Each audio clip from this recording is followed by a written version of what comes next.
বিশ্বনবী মক্কার জমিনে দাওয়াতি কাজ যখন শুরু করলেন, তিনি দেখলেন এই মক্কায় দাওয়াতি কাজের একটা শক্ত অবস্থান নিতে হলে দুইজন লোকের একজন আমার চাই।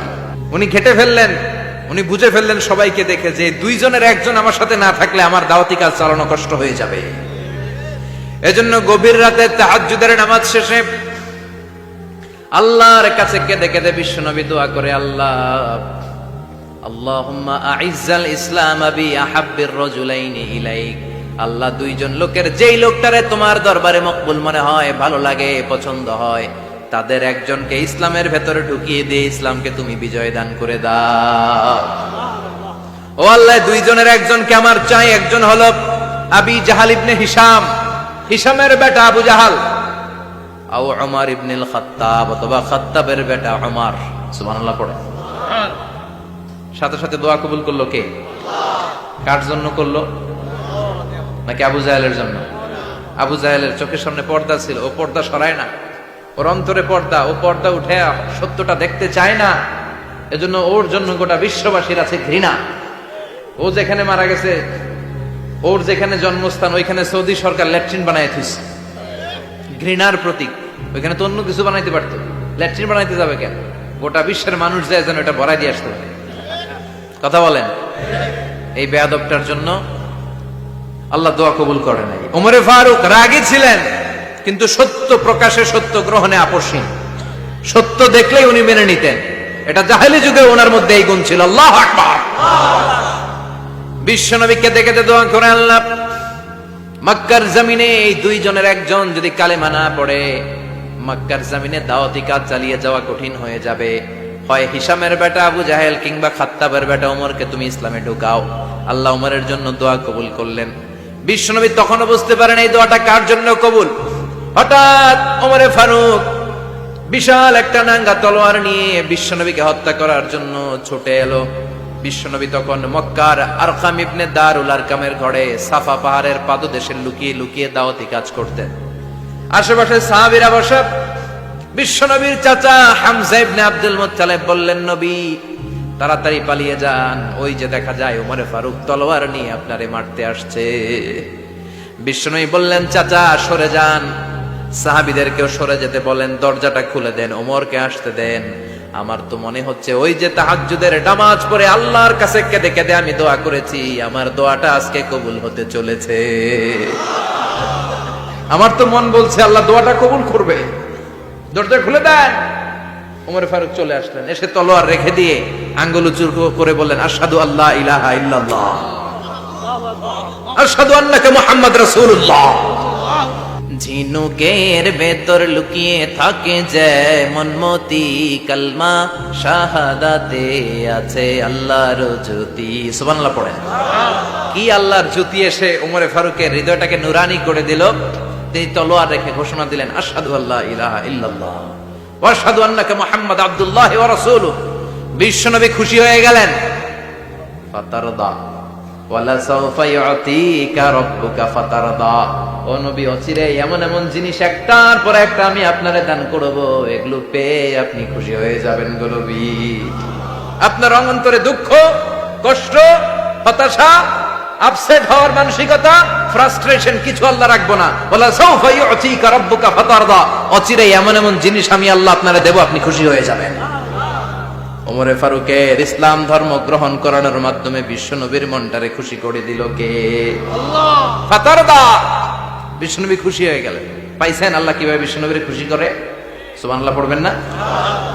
এরপরে বিশ্বনবী মক্কা থেকে তায়েফে দাওয়াত দিতে গেলেন। কোথায়?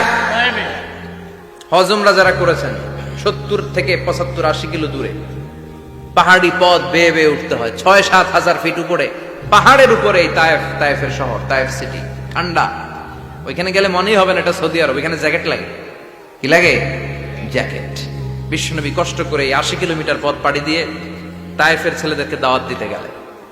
কিন্তু বিশ্বনবীর দাওয়াতি এই ডাকে, এই আহ্বানে তারা সাড়া দেয় নাই। বিশ্বনবীর এই দাওয়াতকে তারা রিজেক্ট করেছে। বিশ্বনবীকে পাথর মেরেছে। বিশ্বনবীর মোবারক দেহটাকে রক্তাক্ত করেছে। আমার নবীর এই সুন্দর দেহটা বেয়ে বেয়ে ঝরঝর করে রক্ত ঝরেছে। তায়েফের মাটি সাক্ষী, তায়েফের পাথর সাক্ষী। 3টা জায়গায় বিশ্বনবী বেহুশ হয়েছে। এখনো ওখানে গেলে স্থানীয় লোকরা বলে, বংশ পরম্পরায় ওরা জেনে এসেছিল যে এই জায়গাগুলোতে বিশ্বনবীকে আঘাত করা হয়েছে। এখনো লোকজন দেখায় এখানে পড়েছিল বিশ্বনবী, ওখানে পড়েছিল, ওখানে পড়েছিল, ওই খেজুর বাগানে বিশ্বনবী লুকিয়েছিল, আজও ওখানে খেজুর বাগানই করে রাখছে। পাথরের আঘাতে ক্ষত বিক্ষত হয়ে সারা শরীর থেকে রক্ত ঝরে, এ রাসূল তোমাকে বলি আমি কেমন করে। ঠিক কিনা? পাথর মেরে বিশ্বনবীকে রক্তাক্ত করা হলো। বিশ্বনবী রক্তাক্ত, বিশ্বনবীর সাহাবা সাইয়েদনা যায়েদ রাদিয়াল্লাহু তাআলা আনহু কুয়া থেকে পানি এনে বিশ্বনবীর গা থেকে রক্তগুলো ছেড়ে ফেলে দেয়। বিশ্বনবীর গায়ের মধ্যে পানি দিয়ে হাত পাগুলো ধুইয়ে দেয়। বিশ্বনবী কাঁদে, আহা কাঁদে, রহমতের নবী কাঁদে, আরেকজনের জন্য কাঁদে, নিজের কোনো লাভ নাই। মায়ের খাইছে, ওরা যেন বাঁচে জাহান্নামের আগুন থেকে। সুবহানাল্লাহ কইবেন না? ওদেরকে বাঁচাইতে আসছিল জাহান্নামের মায়ের থেকে, জাহান্নামের শাস্তি থেকে, ওদেরকে বাঁচানোর জন্য নবী মায়ের খেয়েছে। চিল্লায় এখন ঠিক কিনা? কেঁদে কেঁদে বিশ্বনবী হয়রান। যায়েদ রাদিয়াল্লাহু তাআলা আনহু বিশ্বনবীর সান্ত্বনা দেন, নবী কাঁদবেন না। হামলাতুল জিবাল, পাহাড় রক্ষী ফেরেশতারা এসে বলে, নবী আপনি শুধু অর্ডার করেন, এই যে পাহাড়ের গিরিপথ, এই দুইটা গিরিপথ, এই দুইটা পাহাড় এমন ভাবে দুই দিক থেকে চাপা দেব গো নবী, তায়েফের সবগুলো ছেলেরে মুহূর্তের মধ্যে ধূলিসাৎ করে দেব। বিষ্ণুই বললেন, না আমি ক্ষমা করে দিলাম, আমি ক্ষমা করে দিলাম। আমার গায়ের উপরে যারা অত্যাচার করে এর কোনোটার প্রতিশোধ আমি নেই না, আমি শুধু প্রতিশোধ নেই যারা ইসলামের বিরোধিতা করে। চিল্লায় বলেন ঠিক কিনা? বিশ্বনবীকে আঘাত করা হয়েছে, তার গায়ে শারীরিক কষ্ট, এটার শাস্তি বিশ্বনবী দিতেন না, কখনোই দিতেন না, ক্ষমা করে দিতেন। কিন্তু ইসলামকে মারাত্মক ভাবে যদি ইসলামের বিরুদ্ধাচরণ কেউ যদি করত, শুধু তাদের উপর বিশ্বনবী তলোয়ার চালাতেন। চিৎকার করে বলতে হবে ঠিক কিনা? বিশ্বনবী কাঁদলেন। কে দেখে বিশ্বনবীর কান্না, নিজের জন্য কাঁদে না, ওদের জন্য কাঁদে। আর বললেন, না ফেরেশতারা ওদেরকে তোমরা মেরে ফেলো না, হয়তো ওরা কালিমা পড়ে নাই, ওদের ভবিষ্যৎ প্রজন্মদের মধ্য থেকে কেউ না কেউ কালিমার বাণী পড়বে। তাই হয়েছে। তায়েফে গেলে হৃদয়টা ঠান্ডা হয়ে যায়। মসজিদ আর মসজিদ, মসজিদ আর মসজিদ, আল্লাহ ওয়ালাদের ভিড়, চমৎকার এক পরিবেশ তায়েফের পরিবেশ। বিশ্বনবী কেঁদে কেঁদে হয়রান। আল্লাহ রসের উপর থেকে টের পাচ্ছে বিশ্বনবীর মনটা ভালো না। এত আশা নিয়ে ভরসা নিয়ে কোথাও জায়গা না পেয়ে তায়েফের এখানে আসলাম দাওয়াত দেওয়ার জন্য। তায়েফের ছেলেগুলো দাওয়াতের আমার দাওয়াত গ্রহণ করলো না। বিশ্বনবীর মনটা বড্ড খারাপ। বিশ্বনবী নামাজে দাঁড়িয়ে গেলেন। বিশ্বনবী নামাজে দাঁড়িয়ে তেলাওয়াত করছেন, পাশ দিয়ে একদল জিন বিশ্বনবীর পাশ দিয়ে চলে যাচ্ছিল। একদল জিন, জিন জাতি চলে যাচ্ছে, আর বিশ্বনবীর তেলাওয়াত শুনে তারা থমকে দাঁড়ায়। কিরে এত সুন্দর কোরআন, এরকম তো শুনি নাই। ইনি কে?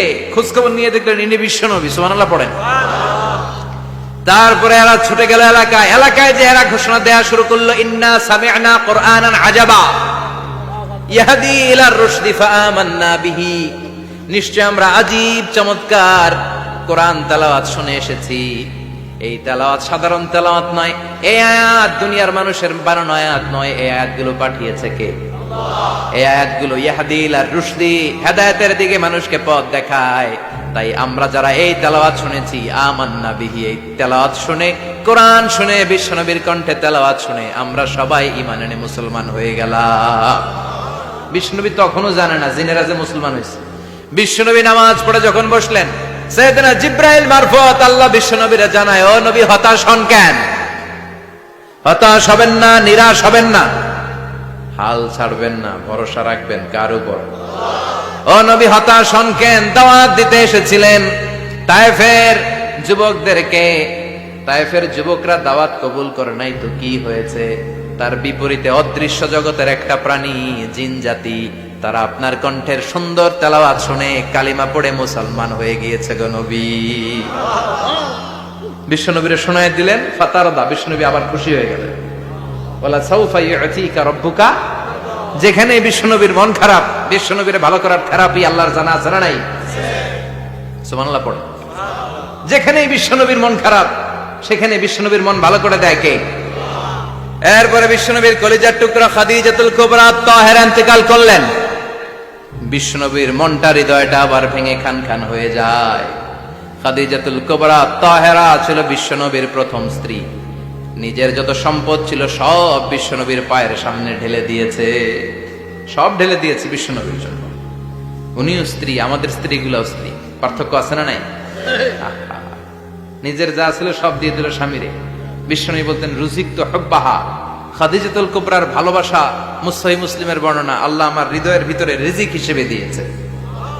দোয়া করলে আল্লাহর কাছে বলছেন, আল্লাহ কিয়ামতের কঠিন দিন, যেদিন বন্ধু বন্ধুরে চিনবে না, ভাই ভাইরে চিনবে না, পীর সাহেব মুরিদরে চিনবে না, মুরিদ পীর সাহেবরে চিনবে না, দলের নেতা কর্মীরে চিনবে না, কর্মী দলের নেতারে চিনবে না, ওই কঠিন বিপদের দিনে আমি আমার খাদিজারে যেন ভুলে না যাই। একটা মহিলাকে রব্বুল আলামিন আরশের উপর থেকে সালাম জানিয়েছেন, মহিলাটার নাম হলো খাদিজা। ইসলামের সর্বপ্রথম কালিমা পড়ে যে নারীটা মুসলমান হয়েছেন তিনি হচ্ছেন খাদিজাতুল কুবরা তাহেরা।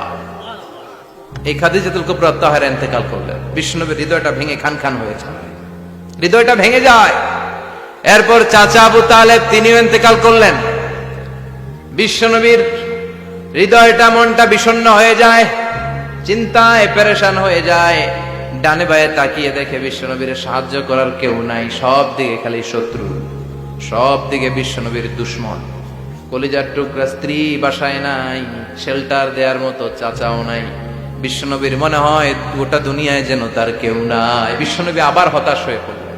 কিন্তু বিশ্বনবী যদি হতাশ হয়, ওনার মন ভালো করার একজন আছে, তিনি কে? আল্লাহ বললেন, জিব্রাইল যাও, আমার নবীর মন খারাপ, স্ত্রীর বিয়োগে বিশ্বনবী বিষণ্ণ, চাচা চলে গেল, বিশ্বনবীর হৃদয়টা ভেঙে খান খান হয়ে যায়। বিশ্বনবীরে বলো দুনিয়ায় থাকার দরকার নাই, ডেকে আমার আরশে নিয়ে আসো, আমার সাথে কথা বললে বিশ্বনবীর মন ভালো হয়ে যাবে। আমার সাথে কথা বললে নবীর মন ভালো হয়ে যাবে। সুবহানাল্লাহ পড়েন। কি নবী, উনার ভালো করা, মন ভালো করে দেয় আল্লাহর কাজ। সুবহানাল্লাযী আসরা বিআবদিহি লাইলাম মিনাল মাসজিদিল হারামি ইলাল মাসজিদিল আকসা। এখানে বলা হলো ইসরার কথা, আর মেরাজ সাব্যস্ত হয়েছে হাদিস দ্বারা। জোরে কোন ঠিক কিনা? মেরাজ নিয়ে গেলেন, ঊর্ধ্ব জগতের ভ্রমণে নিয়ে গেলেন। জিব্রাইল ডেকে বললেন, ও জিব্রাইল, আমি জানি বিশ্বনবীর মন খারাপ, স্ত্রী নাই, চাচা নাই, তুমি বিশ্বনবীর নিয়ে আসো তো, আমার দরবারে নিয়ে আসো, আমার সাথে কিছু সময় কাটাবে, আমার সাথে কথা বলবে, মন ভালো হয়ে যাবে। ওয়ালা সাউফা ইউতিকা রাব্বুকা ফাতারদা। ও নবী, এমন এমন জিনিস আপনার আমি দেব, এগুলো দিয়ে আমি আপনার মনটারে ভালো করে ফেলবো। চিল্লায় কোন সুবহানাল্লাহ।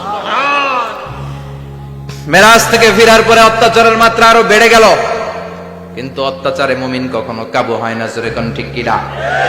বিশ্বনবীরে বলা হলো, ক্ষমতার চেয়ার দেব, সুন্দরী নারী দেব, সম্পদের পাহাড় বানিয়ে দেব, শুধু কালেমার দাওয়াত বন্ধ করে দাও। বিশ্বনবী বললেন, তোমাদের 3 দফা, আমার শুধু 1 দফা। বিশ্বনবীর কয় দফা? বিশ্বনবী বললেন, লা ওয়াদাউ আশ-শামসা ফি ইয়ামিনি ওয়াল কমারা ফি ইয়াসারি। আকাশের সূর্যটা যদি ডান হাতে দাও, চন্দ্রটা যদি বাঁ হাতে দাও, যে কালিমার দাওয়াত দিতে আমি শুরু করেছি, এই দাওয়াতের রাস্তা থেকে কেউ আমার পিছনে সরাতে পারবে না, কেউ পারবে না। এই পথে আমি নেমেছি, এই পথের শেষ আমি দেখে ছাড়ব। বিশ্বনবীর প্রাইম রেসপন্সিবিলিটি হচ্ছে লিউযহিরাহু আলা দ্বীনি কুল্লি। মানব রচিত যত মতবাদ আর যত কথা আছে, যত ডক্ট্রিন আছে, সবকিছুর কবর রচনা করে কালিমার বিজয় আর কালিমার পতাকাকে পতপত করে উড়িয়ে দেওয়া। চিল্লায় এখন ঠিক কিনা? মেরাজ থেকে আসার পরে অত্যাচার আরো বেড়ে গেল, মক্কায় থাকার সুযোগ নাই, কোথাও কেউ বিশ্বনবীর আশ্রয় দেয় না, যেখানেই যায় বিশ্বনবীর তাড়িয়ে দেয়। আবার বিশ্বনবীর মন খারাপ। আল্লাহ বলে, নবী চিন্তা করবেন না, মদিনাতে আপনার জন্য চমৎকার রাষ্ট্র আমি রেখে দিয়েছি, আপনি হিজরত করে চলে আসেন। বিশ্বনবী হিজরত করলেন, মদিনায় যে আবার মনটা প্রশান্ত হয়ে গেল। সুবহানাল্লাহ পড়ে। তার মানে যেই জায়গায় বিশ্বনবীর ব্লকেজ, রাস্তা আটকে যায়, নতুন রাস্তা খুলে দেয় কে? এজন্য মুমিনের রাস্তা কখনো বন্ধ হয় না। মুমিন বিপদে পড়লে কৌশলী হয়, মুমিন স্ট্র্যাটেজি পাল্টায়, কৌশল পাল্টায়। রাস্তা একটা বন্ধ হলে আরো 10টা খুলে যায়। চিল্লায় এখন ঠিক কিনা? এক জায়গায় কোরআনের মাহফিল বন্ধ হলে আরো 10 জায়গায় কোরআনের মাহফিলের ব্যবস্থা হয়ে যায়। কোন ঠিক কিনা? ওরা এক জায়গায় ইসলামের আওয়াজকে থামিয়ে দিতে চাইবে, আরো 10 জায়গায় ইসলামের আওয়াজ গর্জে উঠবে। ইসলামের আওয়াজ, ইসলামের বিজয়কে থামিয়ে দেওয়া, স্তব্ধ করে দেওয়া অসম্ভব। চিৎকার করে বলেন ঠিক কিনা? ওরা ইসলামকে মাটির ভেতরে পুঁতে ফেলতে চায়, কিন্তু এটা চারা গাছের মতো, পুঁতে ফেললে গাছ হয়ে উপরে ওঠে, গাছ হয়ে উপরে ওঠে, এটা থামিয়ে দেওয়া যায় না। যারা এটার পিছু লাগে, যারা এটার ক্ষতি করতে চায়, ওদের ক্ষতি আল্লাহ করে। চিল্লায় বলেন ঠিক কিনা? ফাজআল কাইদাহু ফি নাহরে। আল্লাহুম্মা মান আরাদা বিল ইসলামি ওয়াল মুসলিমিনা খায়রান ফাওয়াফিকহু কুল্লা খায়র। চিল্লায় পড়েন আমিন। আমিন। আল্লাহুম্মা মান আরাদা বিল ইসলামি ওয়াল মুসলিমিনা সুআন ফাজআল কাইদাহু ফি নাহরে ওয়াজআল তাদবীরাহু তাদমীরা। ইসলামের বিরুদ্ধে যারা ষড়যন্ত্র করে, ওদের ষড়যন্ত্র ওদের ঘাড়ের উপর আপনি চাপিয়ে দেন। ওরা মুমিনদেরকে ফালানোর জন্য যে গর্ত করে, ওই গর্তের ভেতরে আপনি ওদেরকে ডুবিয়ে দেন। এটাই ইসলামের বৈশিষ্ট্য। ইসলামের পিছু লাগলে ও ইসলামের কিছু করতে পারে না, ও নিজের কপাল পুড়ে ফেলে। ইসলামের বিজয়কে কিয়ামত পর্যন্ত জারি রাখবে কে? ইসলামের আলোকে বাতিকে কেউ নিভিয়ে দিতে পারে? চিল্লায় বলেন পারে?